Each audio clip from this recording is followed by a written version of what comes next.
Hello,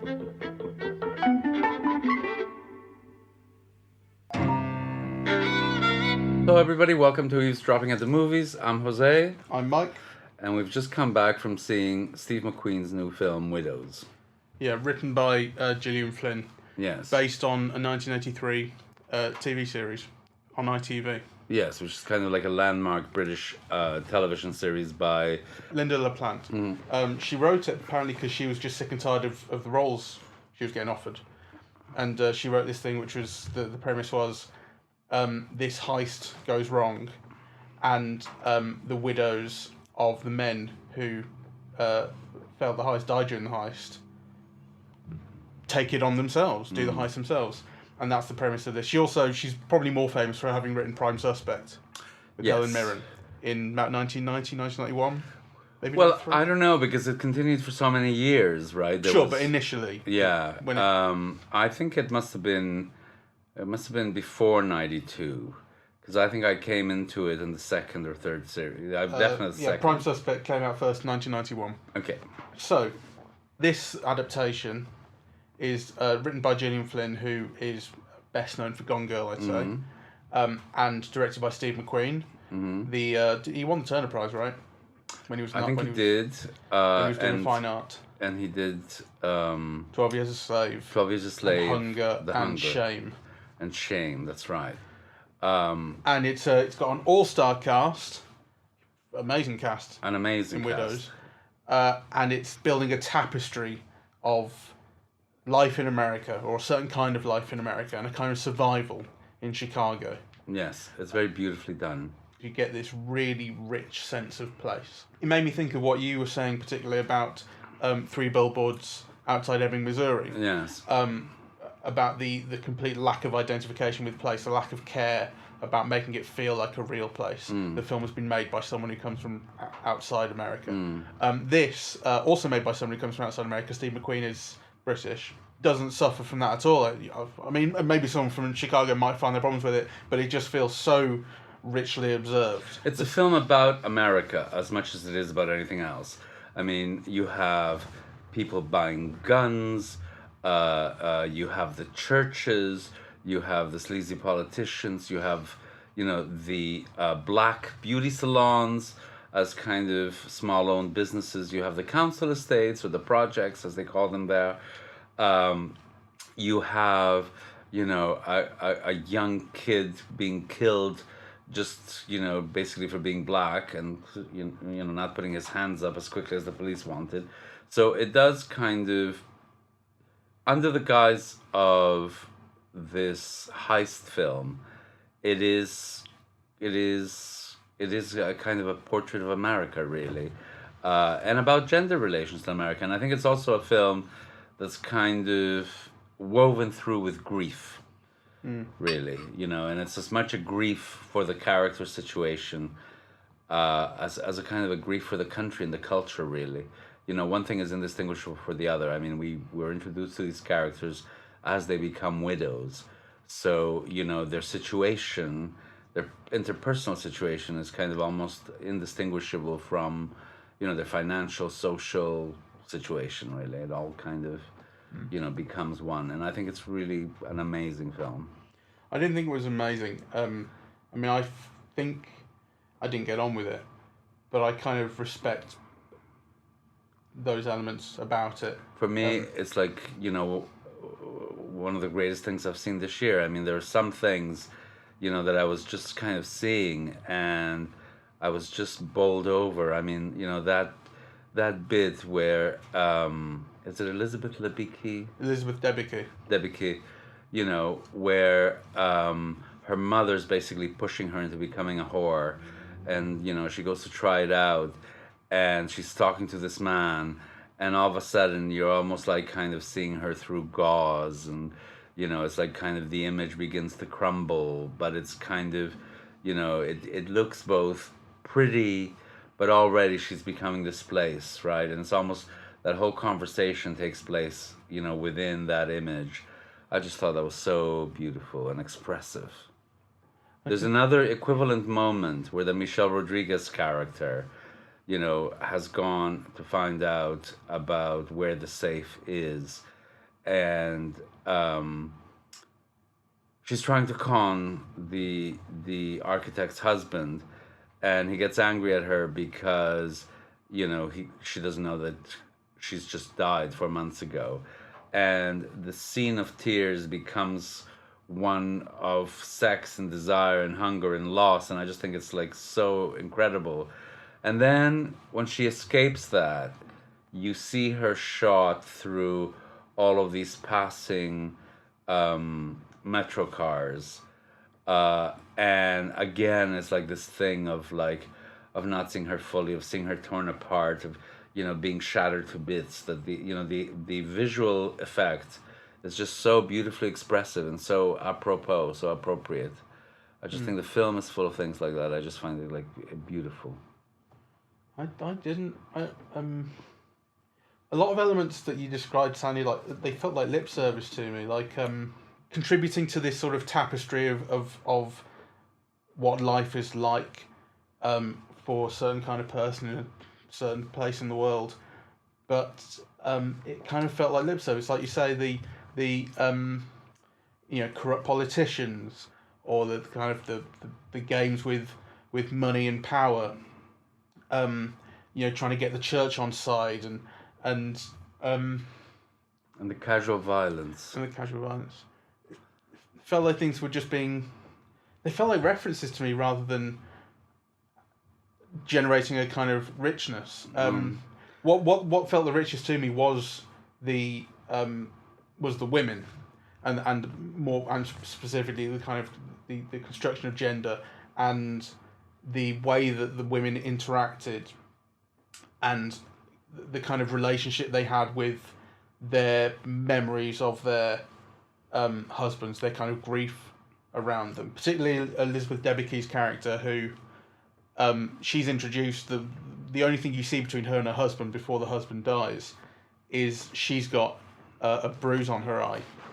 She's got a black eye, and he says to her, "You need to put some makeup on that or something because it makes me feel bad." Yeah. And she says, "It makes me feel bad too." That's the John Berthal character, right? Yeah, whom I love. And that's it. So immediately this kind of complicated relationship starts where she's being abused, to some degree, but then she also loves him. And that's yes, that's made clear. It's made clearer later on that she loves this man, and then she kind of gets sort of thrust into a different sort of dodgy, semi-abusive relationship with this guy who they're kind of developing feelings for each other, but he is paying her.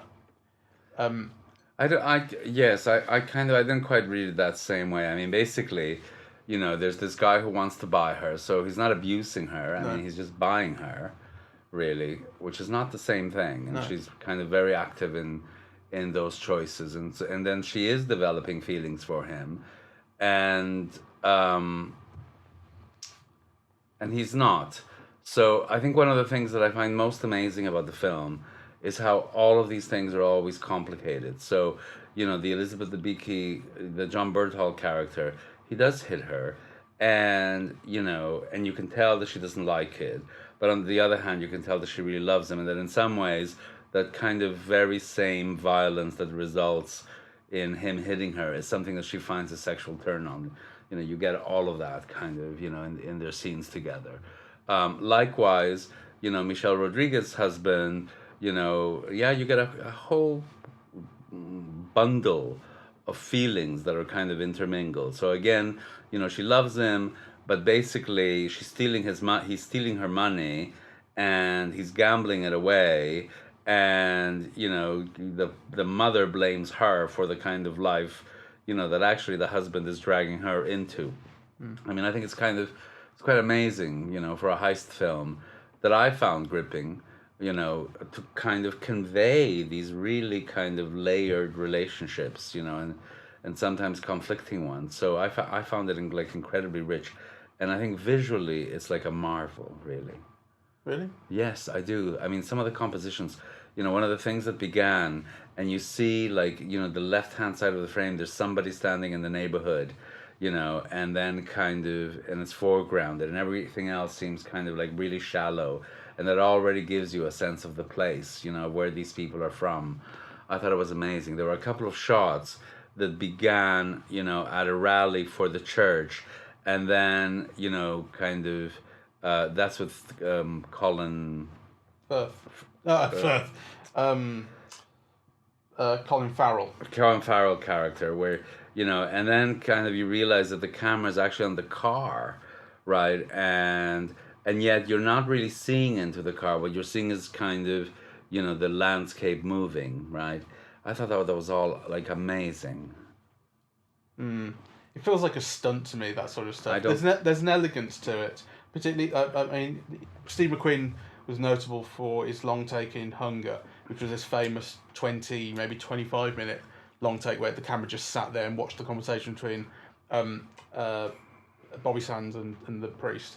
And then in Shame, he had this long take where it was Michael Fassbender jogging, and it was just went on and on and on. Really felt like a stunt. And in this, that kind of stuff is toned back to a degree, and actually when it's used, I think it's very elegantly used. That shot with the car, though, that you mentioned, I didn't. Well, for me it did, and actually, particularly so since it's swiveled. So, you begin kind of by looking on one side and you go and look by the other. So, I mean, I think it's a stunt. You could say that these things are stunt if they're not expressive. But actually, all of these shots that I was describing, the shot with like Elizabeth Debicki out of focus and just kind of made up of lights, that's her life. That's what her life is becoming at that point. And I thought it was like very beautiful and very expressive. But there was an element to that to that car shot where I mean it's about him going from where he's been campaigning to his house. Basically, his house is his kind of base of operations, and the idea is that this character that Colin Farrell plays is he's mentioned as a kind of JFK figure at one point by his dad. So he's kind of hoping to continue a kind of minor political dynasty, and he's well off, extremely so. And yet trying to represent a ward which is not very well off, heavily populated by black people, which he is not, and that's the discussion that Brian Tyree Henry, who is his opponent, has with him, saying, "I'm from here and you're not. You live in a house that's one block in, just to say you can live, just so you can say you live here." So that shot is about because he goes a few roads. It's like a minute and a half, 2 minutes sort of conversation that you have in the car, where you're watching the scenery change. Yes. So I get it. Nonetheless, it felt like I was noticing. You know what I mean? I wanted to notice. I mean, you can tell that it's really made by a visual artist. I think every shot is kind of, very expressive, very beautiful, very original as well. And at the same time, it allows all the actors to breathe. I mean, the performances are fantastic. Like Viola Davis is like, it's like she's walking around with a cloud of hurt and sadness, and grief. I mean, it's just, she's completely great, and all the other women are as well. I was very moved by the whole film, actually. I found it like kind of, really just beautiful. And actually it's beautiful because it's complex and because it resonates. The whole film is overladen with grief and loss, right? I mean, first it begins with Viola Davis kind of mourning her husband, who you really get the feeling, has been her whole life, really. So, and then kind of you get all the flashbacks into the son and how the son might have affected their relationship. And then kind of spoilers, you realize that kind of Liam Neeson had found another woman, had another baby, right? And, and then at the end, even when she discovers all of these things, she's still stroking him. You get a sense of, like, she did something that she had to do, but it was loss and sadness, and I just think that is so beautiful. Yeah. So I kind of, and I love the way that they're photographed. Like, there are some extreme close-ups where you see every line in Liam Neeson's face. It almost becomes like an abstract expressionist painting. There are so many lines and furrows and so on.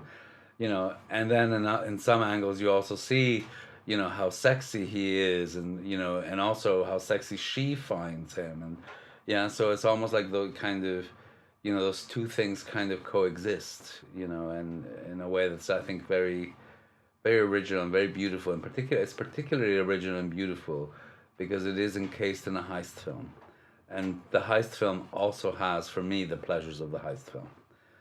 Of kind of them coming together, of them figuring out, of them doing the training, of them casing the joint, but it's done in a completely different and original way, which is, not just these women and, these, well, a mixed race group of women, right? But also each kind of, with a character really that kind of feels both stereotypical but also fleshed out, it's kind of, the type. But actually, unusually, this type is also given depth. Yeah. Like the Elizabeth Debicki character, right? She's just basically the dumb blonde in any film, really.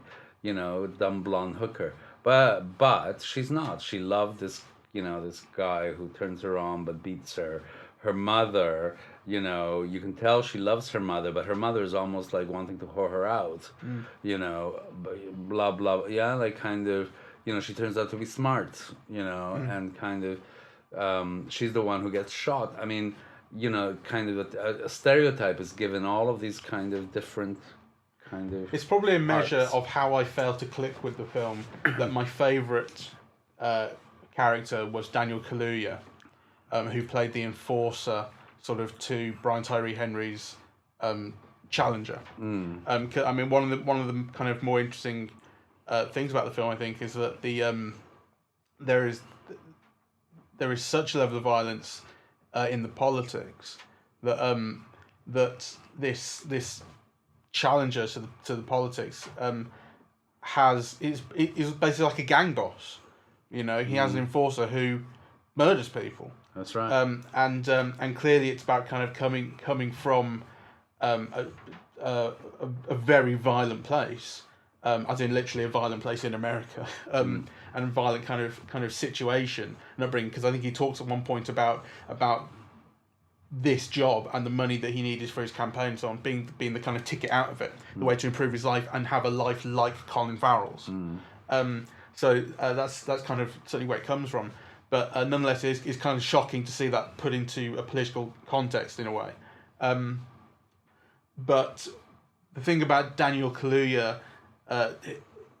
His character really has no depth. I mean, he is the most just down the line genre character of any of them. Yeah, he's a killer. He's a killer, and he gets these great scenes. I mean, those long takes we were talking about. He gets pretty much. There's a couple of scenes where he is doing his enforcing. He's doing his intimidation and murdering of people for various reasons, and he gets these long takes to do them in. So the first one, where it's established how awful he is the guys that let their money get stolen. They were rapping at the time, and he says, "I want to see it," and he makes them perform the rap, and he lets it go on and on and on, and he's staring them in the eyes. This kind of awful, kind of bloodthirsty stare that he's got right in his face, and then shoots them. And again, it's quick and brutal and loud. So he gets these long takes to show that off. It wouldn't be the same if it was being cut up. I mean, it could be just as effective in a different way, but he gets these long unbroken bits of performance to show off in, as do the other actors who are in those scenes, obviously. But yeah, I mean, it's probably a measure of the fact that I was not on the film's wavelength, that those were my favourite bits. Yes, because they are the bits with least subtlety. They're the most Boise bits. Yeah, they are. I mean, it's absolutely right. I was thinking about that. I was thinking, like, is this like a heist movie for girls in a way? I mean, that's a kind of silly way of putting it, but heist movies are, generally speaking, for boys. They are boys' movies. They're about guns and car chases and bank robberies and... Well, Ocean's 13 or whatever it is, or Ocean's 14 8. now, or 8, Yeah. yes. Was the newest one. Yeah. Is obviously a kind of counterexample, but then what they're doing in Ocean's 8 is they're saying let's do this sort of glitzy gala. Yeah. And let's and it's obviously kind of comic and and light, and it's This is like a million miles better than yeah. Ocean's 8. But it's also a million miles away. Yes. Like, you know, in terms of kind of how it's It's aiming both better and different. Um, It's an art movie, this movie. Yeah. I think it's a great movie. Whereas kind of... But let's think about it. So that question of how is it aimed at women then? As you know, it's not aimed at women. We're saying in the same way that Ocean's 8 is. No, because I think I think this film takes on a woman's perspective, or makes the women's role central. But actually, I think the film is dealing with much more complex things. I think Ocean's 8 was like candy floss, basically. Whereas I think this is a very complex film. It's telling us something about America. It's making an equivalence, between like this rich fourth generation politician and a gangster. They're both the same, right, in the film. They each have their enforcers, right? Yeah. Like, it's kind of representing these very complex women who are at the foreground of the film. I mean, it's a film in which the husbands are the husbands, right? It's the women who are the protagonists and who run the film, right? So, and it's kind of, asking, I think, questions of, it seems silly to say, but like, what is life, right? Like, what has a whole lifelong relationship amounted to for Viola Davis, right? Yeah. She's got a dead son, she's got a dead husband, she's left with no money, she's just left with like grief, right? And then even her grief is stolen from her, right? And yet at the same time, she can't wash away, the love that she felt for, this person, right? So kind of, I mean, those are, I think, very complex things to deal with. How do you relate to a mother who basically, who's made you live on your own, because she's made a living off of men, and you've run off to kind of, have your own life, and then, like, she's still trying to pimp you out, like, 10 years later, but you love her, right? Which is kind of, I mean, those are kind of complex things to convey. Oh, yeah. And I think the film, does it kind of incredibly beautifully. And it is about kind of, what's like for people in this America, really, kind of, what happens if you've got to, have two jobs and go babysit somebody else's children, right? So that you can get by. I mean, I think that's great, Yeah. I did think it was interesting that there is another kind of subtle twist on the heist movie, which is that the heist movies typically are about the big score, and we all get to walk away from this with millions of dollars, and it's a huge payoff, and there's a success at the end. And the heist in this is about doing what these women have to do to survive. That's right. As you said, Viola Davis has been left with absolutely nothing. Well, the others, the shop's been taken away from Michelle Rodriguez. She ran the shop, and then it gets repossessed because all of her money was being thrown down the drain at casinos. Elizabeth Debicki doesn't have anything, and her mother's trying to pimp her out. Yes. So they are. So there's this promise of $1 million each at the end of this. And it's not about that. There's no kind of celebratory, like, oh my god, $1 million. It's just about that's a way out. That's right. It's, that's what you need to build a new life for yourself, to make a new life, right? To escape kind of a life that's become unbearable through, no fault of your own, right? Because at the end you see, the hairdresser, off with her children in a car off somewhere, right? So I just thought it was beautiful. I want to see it again, and I think kind of the use of imagery is just fantastic, right? It's just beautiful, and again, kind of beautiful because it's just so expressive. I mean, these kind of things, these images that kind of linger in your mind. I mean, again, those extreme close-ups of Viola Davis's face, which for a while you're thinking, what am I seeing? you know, and then you realize that you're just watching like this 30-foot close-up of an eye, right, with kind of all the texture of the skin, you know, and kind of, yeah, and you know, because a lot of the scenes with Viola Davis, it takes place in dreamland, in a half dream state, where, you know, she's overwhelmed with grief, and she's thinking about her past, and, you know, she's kind of, you get the sense that she's missing her husband to the extent that, you know, she smells him. And in fact, actually, the smell is key in how she finds, Yeah, the dog. yeah, that, you know, and then you see her spraying on his cologne, right, and making sense of, yeah, of it all. So, but this, you get a physical sense of need and want and missing somebody in those scenes where she's in bed thinking of, you know, how much she loved her husband. Yeah. I mean, I think that's incredibly beautiful. I particularly liked the kind of first moment you see her missing her husband is when she stands in front. She puts on a song, and she stands in front of the window, and it's at night, so you see a reflection back at her, and then Liam Neeson in the reflection, you know, kind of puts his arms around her, and he's there, and then of course you cut back to real life, and she's just standing there. Yes. Which, you know, which is not hugely original, but I thought was really effective.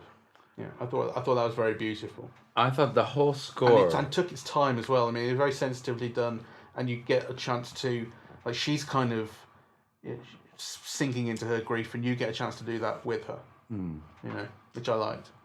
I thought the score was beautiful as well. You know, bringing in like Nina Simone and Van Morrison, and like, you know, and actually again, it's used as a shortcut to particular types of emotion. You know, and at the end, when the last, you know, when the credits came on, and I thought, oh my God, who's singing that? I know who it is, and then it occurred to me it's Sade, right? Okay. You know, and again with kind of, you know, that resonance. I want to mention a little bit about the scene where, you know, the Kevin J. O'Connor character gets stabbed, because for me, Kevin J. O'Connor is, you know, somebody whom I just love from 80s cinema. And part of the reason why I love him is he's got this really squeaky voice, squeaky and gentle and sensitive, you know. And so actually it was like kind of particularly resonant or painful, you know, when he was being stabbed, you know, he gets thrown out of his wheelchair and kind of, you know, gets stabbed and stabbed and stabbed and stabbed, and, you know, and what's his name, the one you Daniel like? Kaluuya. Daniel Kaluuya is almost like, you know, wanting to hurt him, but he's paralyzed from so he's trying to find out where it's actually going to hurt him. Into a game, right? And so it turns into kind of, you know, it's brutally violent, right? And you feel it, and on the other hand, it's also mildly funny, right? And kind of, you know, part of those two things going together has to do with that voice being Kevin J. O'Connor's, right? And which also kind of evokes, to me anyway, a whole type of like 80s indie cinema as well, you know. So kind of, and the film is full of little bits by great actors. I mean, you know, Robert Duvall, obviously, but I also thought, you know, the casting of people like Kevin J. O'Connor and who played the Brian Tyree Henry, who is my favorite actor of the moment, actually, you know, from Atlanta, but you've been seeing him in all kinds of things, right? And here he reappears again, kind of, you know, fleshing out like a character, like, you know, he's just great because, you know, he's often so serious and quiet, and he dominates kind of a scene by saying nothing, you know, by just waiting his response. So I thought it was fantastic, and, you know, it's but sometimes personal responses can be changed by context for viewing. I mean, you know, because really I didn't expect anything of it, you know, because I did, you see. Well, I didn't expect anything of it. You know, it has kind of an all-star cast, but really not a top-rung all-star cast. And obviously, you know, it has those two very big names at the top, Steve McQueen and Gillian Flynn.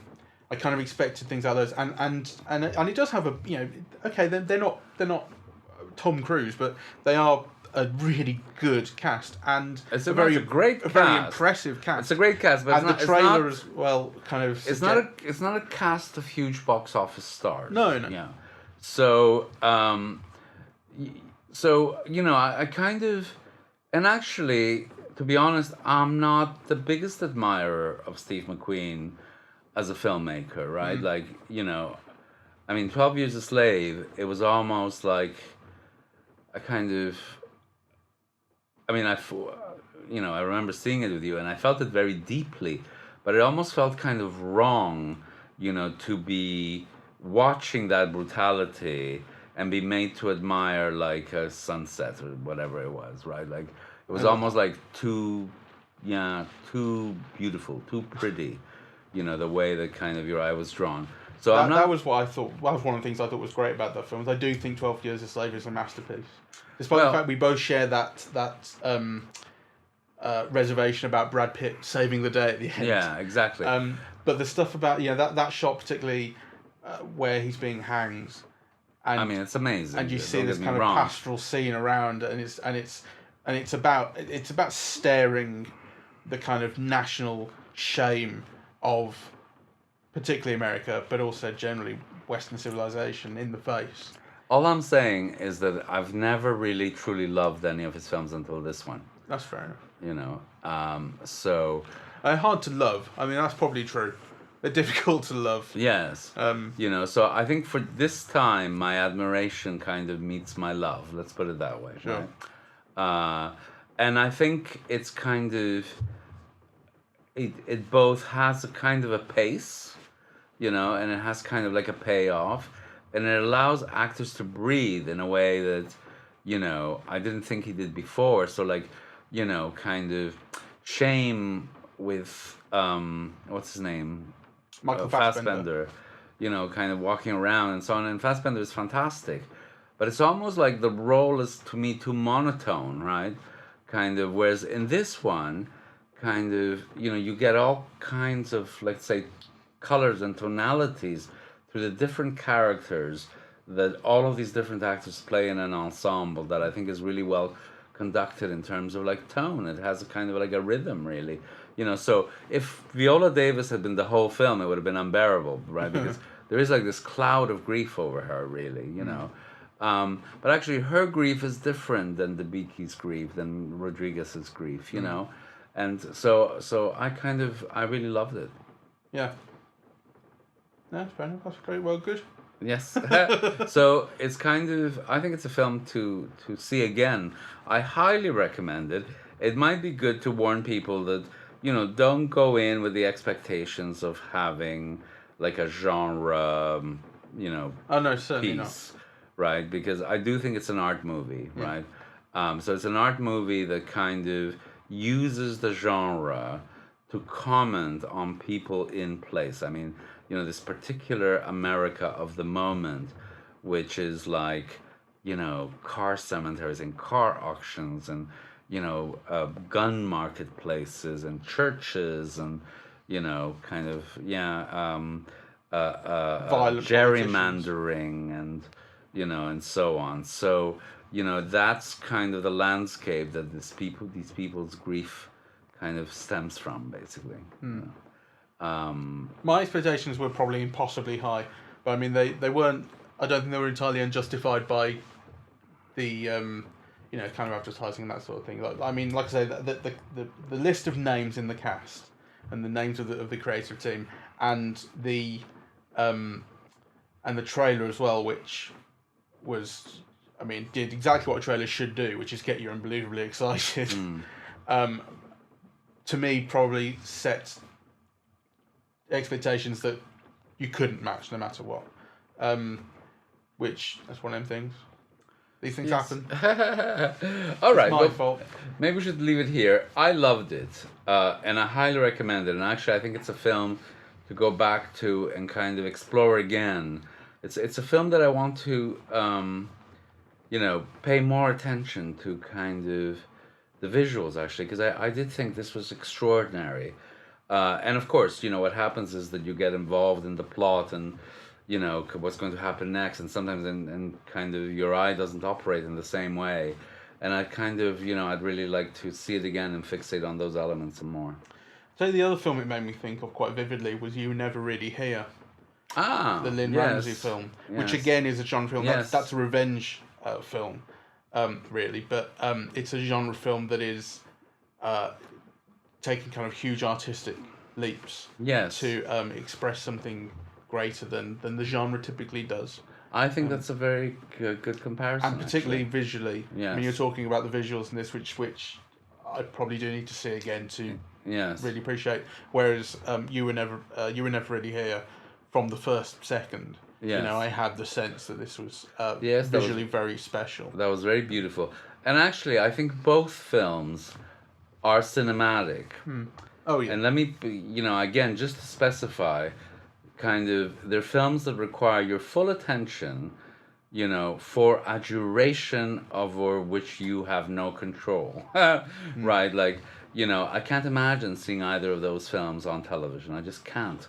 And maybe other people are better and more disciplined than I am, but I know that I would just put the pause button on 25 times. Right? Whereas kind of there's something about you not having control over the pause button in these films, right? Of just kind of having to go with the flow of the film itself, whilst them being like so visually intricate and fascinating and expressive, that I think they're really both really truly great films. There are points of such slowness that I didn't find it slow. I feel the parts lack expression. I didn't find it slow at all. And actually, I was afraid of it because, went to an 8 o'clock screening that started at 8:30, and I'd been traveling half the day. So, and I had woken up really early in another country. So I was afraid of, how, but it had me enraptured, really. Yeah. Yeah. So maybe just a difference of opinion there. Oh, sure. Well, isn't it always? No, well, it's not always. No, well, I mean, normally is. Normally, my opinion is wrong, but I express it forcefully, and that counts. But in this case, I'm really just mainly happy to let things go because it's there's an element to which I think it's just not quite my cup of tea in this film. I'm not sure exactly how.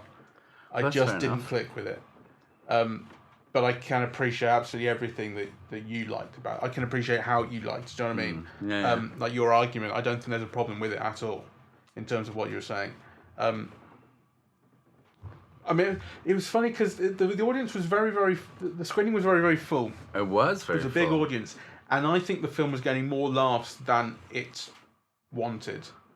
I felt that there were points, they got a few laughs. It wasn't uproarious, but there were points I felt where people were finding it a little silly or a little over serious. But I'm thinking particularly of the scene where Elizabeth Debicki is with the guy. Yes. And then Viola Davis comes in and she basically has a go at her for sleeping with someone like less than 2 weeks after her husband died. Yes. And they have a brief argument and they slap each other. And I feel like I didn't laugh, but some people in the audience I think felt like that was a bit EastEnders. Yes, well, I mean, in a way, that's what the film is drawing on, is that kind of television glossy melodrama, that's very pleasurable, really. So I do suspect that maybe the audience wanted more of that, Oh, really? Yes, I mean, I think, because those are pleasures, really. But I think that this is why I mean, my advice to people is if you go in expecting like an art movie, you'll think how great it is. If you go in expecting like a big, glossy, big screen version of the Television Widows, you'll be disappointed. Yeah. Well, let's assume anyone's actually seen Television Widows these days. I don't know how many people remember. It's a long time ago, so, 35 years old. So I don't know how many people really would actually be familiar with it. People would probably be very surprised to find out that this is based on an ITV show. Well, it's probably always been like on video or DVD. I'm sure it's been available, but So we'll see. I mean, it'll be interesting to get people's response. And that might be a good note to end. Have you seen Widows? I mean, the first one. And have you seen this? And how do they compare? That's right. Let us know. I'm gonna watch Prime Suspect. Prime Suspect is great because I've never seen that. It's and great. I know it's huge. And actually, the reason I always put off watching Prime Suspect was because I just assumed it was like a massive, long, sort of 25 episode procedural. No, for some reason. It's only 2 episodes. They're big episodes. They're like an hour and a half long. Yes. But there are only 2 episodes per Prime Suspect. Okay, I thought maybe some of the later ones might be a few more than 2. Maybe. But they're not long, right? It's not a big series. It's always like a mini series. It might. Yeah, exactly. Some of them might have been 4 episodes or something, but that's about it. I'm just going to check why not, because I can. No, 7 series and 15 episodes. Okay. So that is 2 a series plus 1. And each episode was what, 120 minutes or 100 minutes or something like that. 100 minutes. Okay, so there you go. So well, that sounds about right to me. So each series was about 3 minutes. hours. Yeah. Right. Yeah. Yeah. 2 movies. Yeah. Yeah. They're very, very good. I look forward to them. Yes. Yeah. Alrighty. Well, we are eavesdropping at the movies, and we are on Facebook and Twitter, YouTube, iTunes, and SoundCloud, and eavesdroppingatthemovies.com. Right. So thank you very much for listening, and do let us know your views if you'd like. There you go. Bye bye then. Bye bye.